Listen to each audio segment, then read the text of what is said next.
et bienvenue sur Goudiri Web TV, la première chaîne numérique du Boundou et ailleurs. Aujourd'hui, nous abordons un sujet qui concerne chacune de nos familles, chacun de nos enfants, la protection de nos petits sur Internet, ou bien on peut dire la protection des enfants sur l'Internet, ou les risques liés au numérique. Le numérique est une chance formidable pour apprendre, se divertir, rester en contact avec les proches. Mais il comporte aussi des risques, cyberharcèlement, chantage, mauvaises rencontres, addiction aux écrans. Alors, il arrive souvent qu'on se pose des questions. Comment protéger nos enfants à Goudiri ou comment protéger nos enfants d'une manière générale? Que faire quand un danger survient? Qui appeler? Pour en parler, nous recevons M. Biran Diagne. Il est le directeur du Centre de promotion et de réinsertion sociale de Goudiri et représente le comité départemental pour la protection de l'enfance, le CDPE. Monsieur Diagne, bonjour. Bonjour, Monsieur Fayinke. Merci d'être avec nous. C'est moi qui vous remercie. Vous présenter pour qu'on ait plus d'informations sur vous et ce que vous faites. D'accord. Merci, Monsieur Fayinke. En fait, c'est moi qui vous remercie pour l'invitation que vous me faites pour discuter de cette question aujourd'hui qui est un sujet d'actualité. Non seulement ici au Sénégal, mais une actualité mondiale, car comme on le sait, Internet est devenu un phénomène mondial qui véritablement rend énormément de services à toutes les couches de la population, mais le revers de la médaille, c'est que cet outil fantastique aussi comporte des inconvénients et qui continue véritablement de gangréner quelque part cette couche vulnérable, à savoir les enfants, que ce soit ici au Sénégal, en Afrique ou ailleurs dans le monde. Mais avant de me présenter, avant d'aborder le sujet, comme vous l'avez dit tout à l'heure, moi c'est Biran Diagne, je suis le directeur du Centre de promotion et de réinsertion sociale, donc qui est une structure du ministère de la Famille, de l'Action sociale et des solidarités. Aujourd'hui, nous appartenons à ce ministère qui jadis appartenait au ministère de la Santé et de l'Action sociale. Mais avant d'aller plus loin, j'aimerais également remercier le gouvernement du Sénégal qui a bien voulu mettre cette question, n'est-ce pas, au cœur des préoccupations, car sentant le danger et connaissant le danger qui entoure cette question-là. Remercier également les autorités administratives de la région, du département en particulier, à travers Madame le Préfet. Remercier les autorités politiques, Monsieur le maire, à travers le maire de la commune, ses conseillers, également à toutes les autorités religieuses et coutumières du Boundou, qui, il faut le dire, est une terre spirituelle qui regorge d'énormes personnalités religieuses et coutumières. Avant donc d'aborder l'émission, j'avais voulu quand même adresser ces remerciements à l'endroit de ces personnes-là. Bon. Et à partir de là, est-ce que vous pouvez revenir brièvement sur les activités de CDPE? Voilà, donc le CDPE, en fait, c'est une structure qui a été mise sur pied. Elle a connu peut-être une histoire, parce que d'abord, elle est là pour assurer la protection des enfants, qui est un comité qui a été mis sur pied à la suite d'un arrêté que le préfet de l'époque avait pris pour mettre sur pied cette commission chargée de la protection des enfants à l'échelle du département. Donc, ce CDP aussi est né aussi d'une histoire, comme je l'ai dit tout à l'heure, parce que la protection de l'enfant est le fruit d'une convention, dite Convention internationale des droits de l'enfant, qui a été adoptée depuis 1989, que plusieurs États du monde ont ratifié, dont le Sénégal, et qu'au niveau africain aussi, au niveau régional, j'allais dire africain, il y a la charte africaine des droits et du bien-être de l'enfant. Et au niveau national ici au Sénégal, nous avons ce que nous appelons la stratégie nationale de protection de l'enfance, la SNPE, qui, à travers ses démembrements, a mis sur pied ces CDPE. Au-delà des CDP, les comités départementaux de protection de l'enfance, nous avons également les comités villageois, même les comités locaux. Au niveau de chaque commune, nous avons des comités communaux de protection, des comités au niveau des villages, au niveau de certaines localités, n'est-ce pas, un peu éloignées, où il y a des comités qui ont également été mis sur pied, qui sont des démembrements également du CDPE. Donc le CDPE, il est là pour assurer la promotion, la protection, n'est-ce pas, des enfants. D'accord. Et d'ailleurs, donc c'est pour cela que nous avons choisi ce thème aujourd'hui pour discuter avec vous, et surtout par rapport aussi aux risques liés au numérique. Voilà. En fait, quels sont les risques numériques les plus fréquents chez nos enfants? Chez nos enfants. Voilà, je pense que c'est une question extrêmement importante. Mais je pense qu'il serait bon d'abord, avant de parler de ces risques-là, essayer de voir d'abord, de définir un peu ce que c'est qu'un enfant. C'est quoi en fait un enfant? Parce que les gens ont différentes définitions par rapport à ce concept-là, mais nous allons retenir la définition qui a été fournie par cette Convention internationale des droits de l'enfant, la CIDE, qui dit que enfant, tout être de moins de 18 ans, à moins que la majorité ne soit atteinte par la législation en vigueur. Cela veut dire que donc, tout enfant qui a moins de 18 ans est considéré comme un enfant. Ici, on se focalise sur la définition de la Convention internationale des droits de l'enfant, qui est le texte juridique de base, n'est-ce pas, sur lequel se fonde tout ce qui est protection de l'enfant. Donc, les risques qui sont, pour revenir à votre question, je veux dire que les risques qui sont liés à la protection de l'enfance par rapport au numérique, si j'ai bien compris votre question. Oui, les risques sont nombreux. Parce que l'Internet aujourd'hui, c'est véritablement démocratisé. Dans toutes les familles, dans les plus petits villages aujourd'hui, où vous allez pratiquement, que ce soit au niveau du département, au niveau des autres localités du Sénégal, vous trouvez un smartphone. Donc la démocratisation des smartphones a rendu l'accès à l'Internet vraiment très facile. Et là, c'est tout le monde qui l'utilise, aussi bien les enfants que les adultes, que les personnes âgées. Tout le monde utilise. Et l'Internet aujourd'hui est devenu un outil incontournable dans nos familles. Et les risques qui sont liés à cela sont multiples et divers. On peut citer comme ça quelques risques, comme le cyberharcèlement par exemple. Il y a le cyberharcèlement, ce qu'on appelle le cyberharcèlement.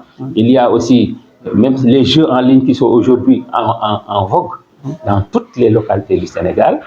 À part le cyber, il y a les contenus inadaptés ou inappropriés, c'est-à-dire l'envoi d'images pornographiques, etc., ou bien d'images où on voit des gens complètement dénudés. Donc tout ça, c'est des risques qui sont liés à l'utilisation d'Internet, parmi tant d'autres également. D'accord. Bon, en fait, surtout nous sommes aujourd'hui, de nos jours, les gens, comme on a l'habitude de le dire, les enfants naissent aujourd'hui à la main avec un smartphone. Tout à fait. Donc, on suppose que tout le monde a un smartphone avec lui, et même les enfants. Même s'il y a des risques, il y en a quand même qui donnent des téléphones, c'est-à-dire des smartphones connectés à leurs enfants. Comment vous trouvez cela? Je pense que chercher aujourd'hui un smartphone à un enfant n'est pas une mauvaise chose en soi. Mais le plus important à ce niveau, c'est de pouvoir orienter l'enfant, aider l'enfant à une meilleure utilisation de cet outil-là. Malheureusement, ce n'est pas souvent le cas, d'autant plus que même les parents ne sont pas suffisamment sensibilisés, ne sont pas suffisamment informés sur les dangers liés à l'utilisation des smartphones.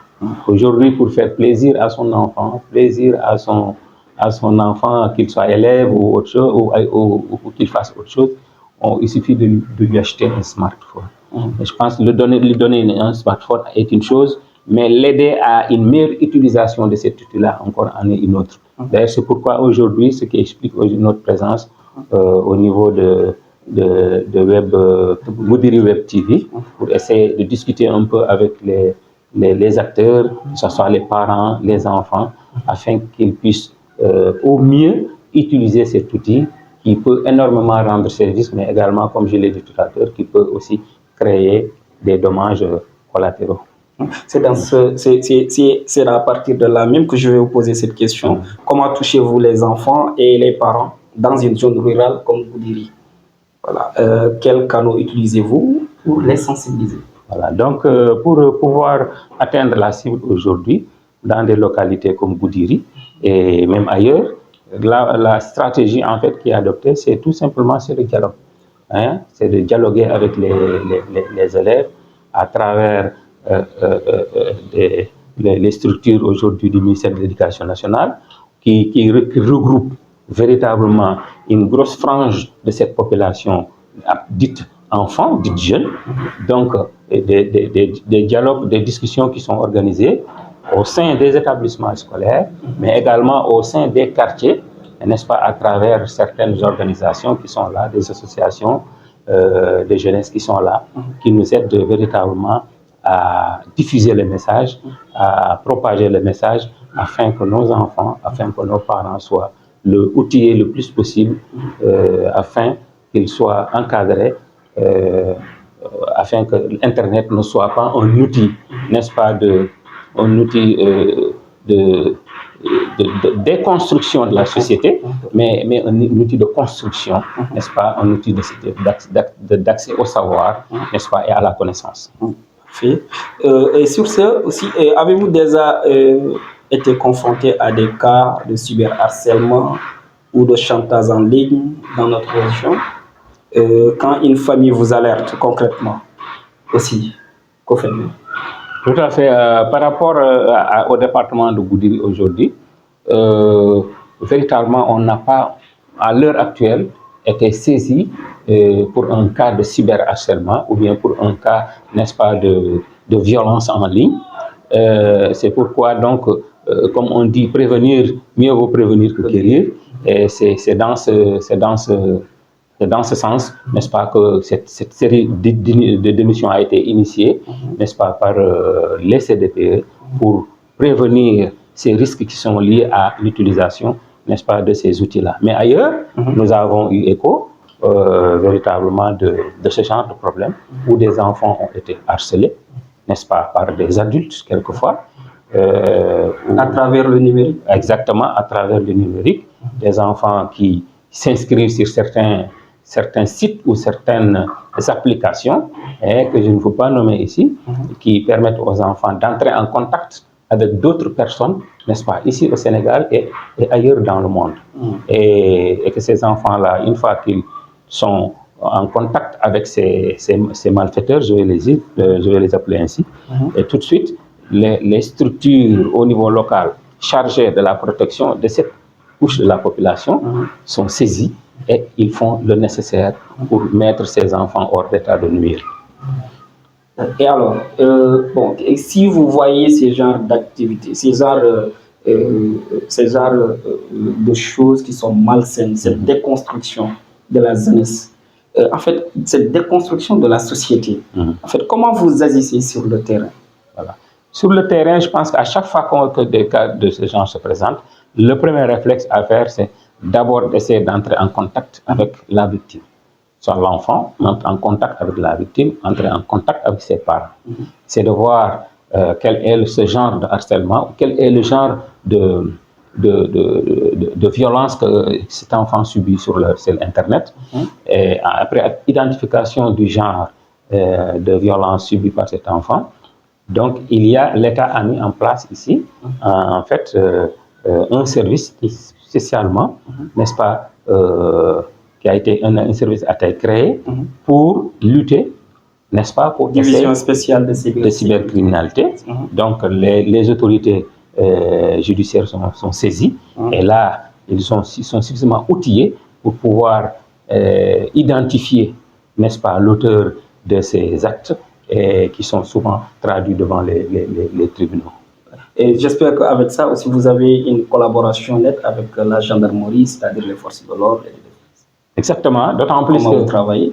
D'autant plus que la gendarmerie ici, par exemple, au niveau de Goudiri, elle est membre intégrante du CDPE. Donc, elle fait partie du CDPE, que ce soit la gendarmerie, il y a la justice aussi à travers l'AEMO, les services de l'AEMO, qui sont membres du CDPE Et là, à ce niveau aussi, la collaboration, elle est véritablement très fructueuse.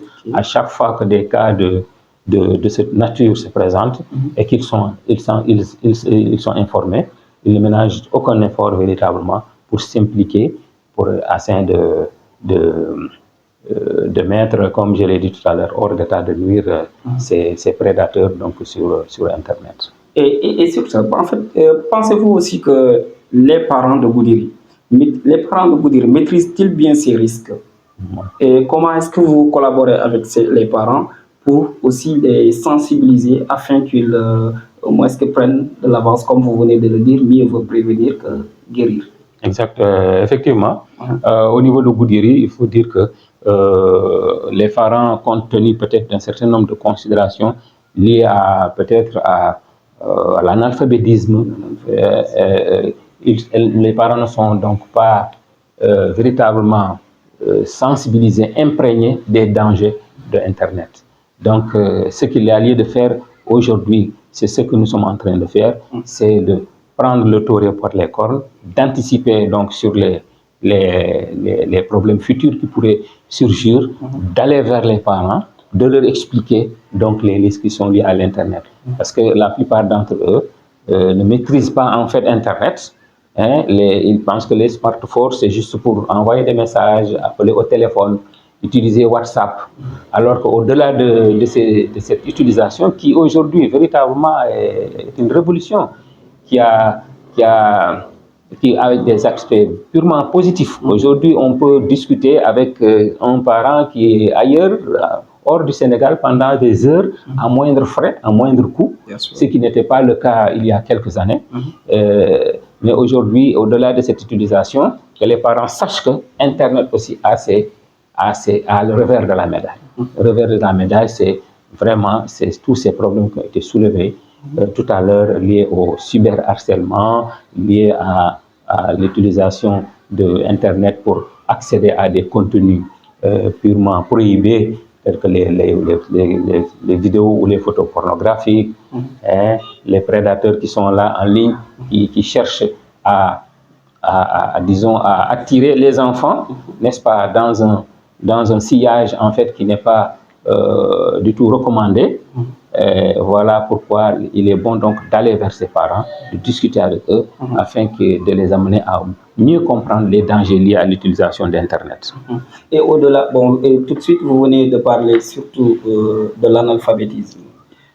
Sur ce, ne pensez-vous pas qu'il est important de, au-delà de ces genres de sensibilisation à travers ces canaux, à travers des sensibilisations sur le terrain, mais ne pensez-vous pas qu'il est aussi important de réunir aussi les parents pour les former, même si c'est en langue locale, vu qu'ils maîtrisent mieux que les langues locales, que les langues en français, parce que tout est écrit en langue académique, français, anglais et autres. Voilà, juste pour traduire et faire une formation à l'endroit des parents, afin d'être des vecteurs de communication pour cela. Effectivement, je pense que c'est l'approche aujourd'hui d'ailleurs qui est recommandée. Aller vers ces parents, comme je l'ai dit tout à l'heure, et utiliser un langage qui leur est accessible, parce que la plupart du temps, les parents sont regroupés dans des associations, n'est-ce pas? Elles sont là dans des associations de développement quelquefois, et ce sont des structures bien placées au sein desquelles on peut, n'est-ce pas, qu'on peut utiliser pour faire passer cette information-là en langue locale. Et ici, à Goudiri, on sait que la langue la mieux parlée, la plus parlée, c'est le pulaar.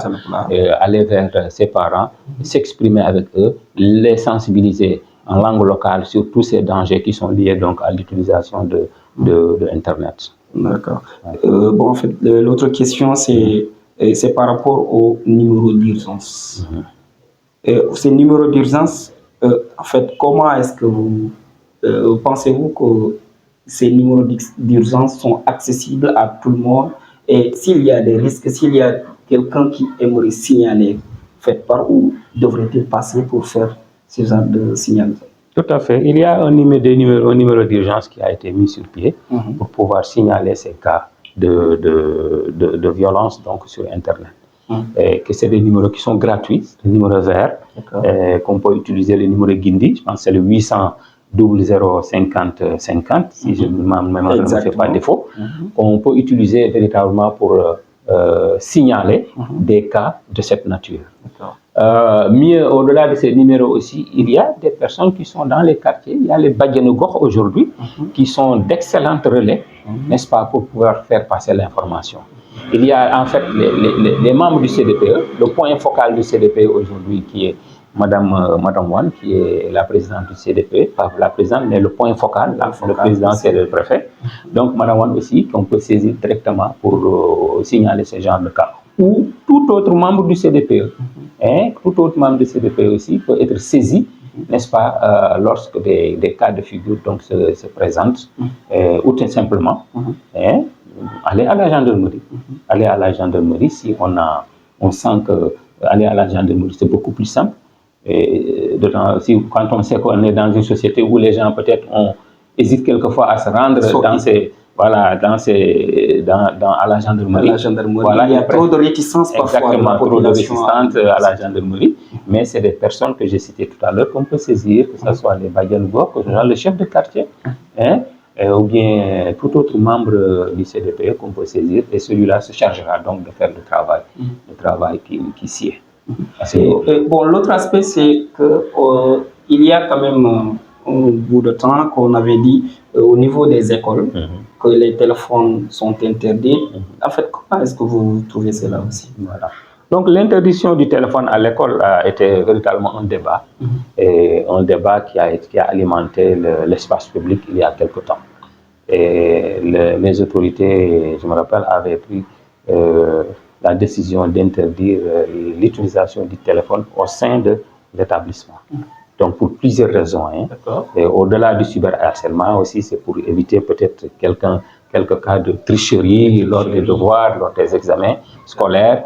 Donc l'État a pris ces mesures et qui, dans certains établissements, sont étudiées au cas par cas.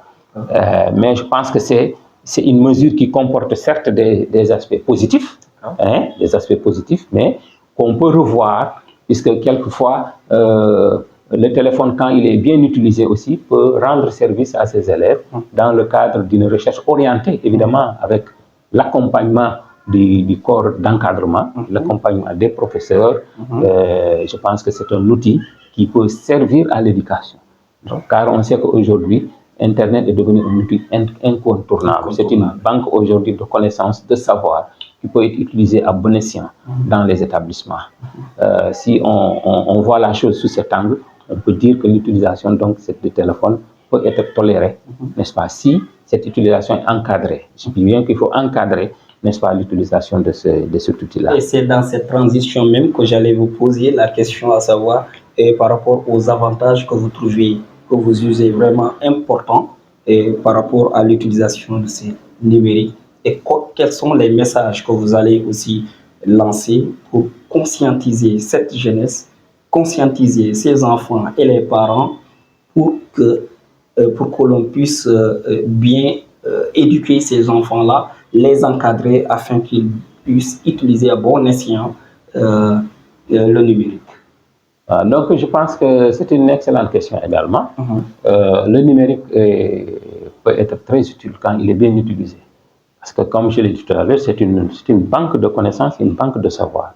Aujourd'hui, toutes les connaissances sont sur Internet. Et dans tous les domaines. Dans le domaine des mathématiques, de la physique, de la littérature, dans le domaine de l'art, etc., etc. Tout ce qu'on veut aujourd'hui rechercher, on peut trouver ça sur Internet. Et véritablement, il y a du bon comme il y a du mauvais. Maintenant, ce qu'il y a lieu de faire, comme je l'ai dit tout à l'heure, c'est d'encadrer la recherche. Aujourd'hui, dans la maison aussi également, il faut savoir que la technologie ne doit pas remplacer, n'est-ce pas, le dialogue au sein des familles. Malheureusement, c'est ce qui manque aujourd'hui dans nos familles. La technologie a supplanté le dialogue au sein des familles. Vous allez la nuit ou bien le jour dans les maisons, il suffit qu'ils aient accès à Internet, à la connexion. Aujourd'hui, avec le Wi-Fi qui est en vogue, quand on vient dans une maison, chacun est scotché sur son smartphone. Les gens ne discutent pas entre eux, les gens ne dialoguent pas. La maman est sur son smartphone, le papa, les enfants. Et là, personne ne sait ce que fait l'autre sur le téléphone. Personne ne sait ce que fait l'autre sur le téléphone. Alors qu'il doit y avoir des plages, des moments de dialogue, des moments de discussion, n'est-ce pas, des moments de sensibilisation. Voilà, des moments de sensibilisation pour que les enfants puissent savoir qu'il n'y a pas que ça. Il n'y a pas que ça. Et c'est des moments aussi que les gens doivent choisir pour faire ce que vous avez tout à l'heure, sensibiliser les enfants, qui sont évidemment les couches les plus vulnérables, sur l'utilisation de ces smartphones-là. Voilà, je pense que c'est ce qu'il faut surtout faire. Que Internet, donc, ne doit pas remplacer les dialogues, les discussions donc, au sein des familles. Il faut donc dialoguer régulièrement avec les enfants. Voilà. Voilà, donc on sous-entend que vous avez souligné déjà un point qui est très important, parce que de nos jours, vous pouvez venir dans une maison, quand vous saluez, si vous dites assalamu alaikum, même si tout le monde est scotché, la télé est allumée, mais cela n'empêche chacun à sa télé en poche, avec son téléphone, en train de suivre l'autre part. Bon, de l'autre côté du globe, bon, parce qu'étant donné que, comme on le dit, l'Internet, c'est une toile d'araignée. Donc, vous êtes à Goudiri, mais vous communiquez avec l'autre personne qui se trouve dans l'autre partie du globe. Et alors, ce que vous avez autour de vous, des gens avec qui discuter. Tout à fait. Et il arrive souvent que vous saluez dans une maison et que vous ne recevez même pas une réponse. Rien que parce que tout le monde est addicté avec ses téléphones. Donc, c'est cette addiction avec ces téléphones. Vous avez déjà souligné une autre question qui est importante, c'est par rapport à l'éducation. Et cette éducation, quand on parle des enfants, on parle obligatoirement, nous allons souligner ce point important qui est l'éducation.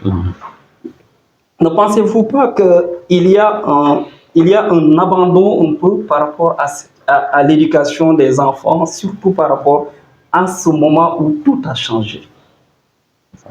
Tout à fait. Ouais. Voilà, donc je ne dirais pas peut-être abandon, peut-être que ce serait trop fort de dire abandonner donc l'éducation des enfants. Je pense que je préfère plutôt parler de négligence par rapport à l'éducation des enfants.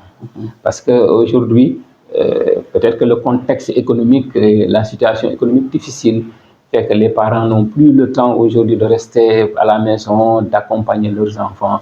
Ils sont en train de chercher de quoi, n'est-ce pas, amener au sein des familles. Le matin, c'est tout le monde qui va au travail. Les parents vont chercher de quoi amener à la maison, que ce soit les femmes, les hommes. Vous allez le matin dans les maisons, pratiquement, on trouve que les enfants, les plus petits, quand ils ne vont pas à l'école. C'est là où il y a du travail à faire.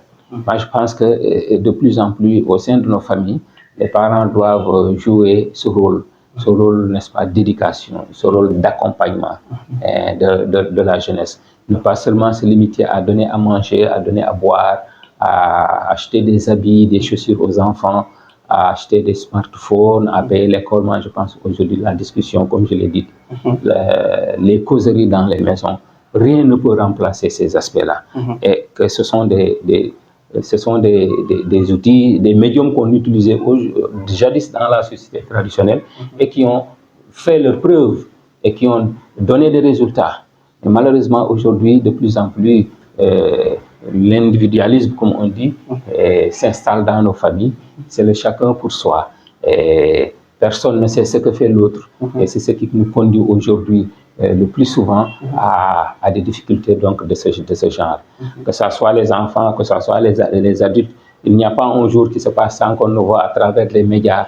Même des adultes qui sont victimes de cyberharcèlement, des adultes qui sont victimes, n'est-ce pas, de chantage affectif ou de chantage sexuel, qui tombent dans le piège de ces malfaiteurs, parce que ces adultes ont été enfants. Et quand ils étaient enfants, ils n'étaient pas assez sensibilisés sur les dangers liés à l'Internet. Et ce qui les a conduits aujourd'hui, ces adultes-là, à entrer dans le piège de ces cyberharceleurs. Donc je pense que si on les forme très tôt, dès le bas âge, une fois devenus adultes, ils seront suffisamment outillés, suffisamment protégés. Et ces faits divers que nous lisons tous les jours à travers les médias, je pense que ce sont des faits qui vont diminuer au sein de la société. D'accord. Et sur ce aussi, je vais vous demander aussi si vous avez par exemple un message à faire passer, un message particulier ou un message d'une manière générale par rapport à ces risques liés au numérique. Il y a des inconvénients, il y a aussi des avantages. Quel est ce message? Je pense que le message aujourd'hui, parler des avantages de Internet aujourd'hui, comme on dit, c'est de la palissade, quoi. C'est comme une répétition, c'est comme parler de l'évidence. Tout le monde sait que Internet est utile aujourd'hui dans notre société. Je vais surtout lancer un message à l'endroit des dangers. Aujourd'hui, Internet est certes utile, mais comporte énormément de dangers. Il y a des vies qui ont été brisées à cause d'Internet. Il y a des gens qui se sont suicidés parce qu'ils ont vécu des maltraitances ou bien ils ont vécu un chantage qui ne leur donne plus la force ou l'envie de vivre. Des familles ont été, disons, brisées. Des couples ont été disloqués. Des familles ont été séparées à cause, n'est-ce pas, d'une mauvaise utilisation d'Internet. Donc, il faut faire attention à cela. Dire également aux parents qu'acheter un téléphone Android portable sophistiqué à son enfant, d'abord qui coûte très cher, c'est bien, mais essayer de sensibiliser l'enfant à l'utilisation de cet outil-là.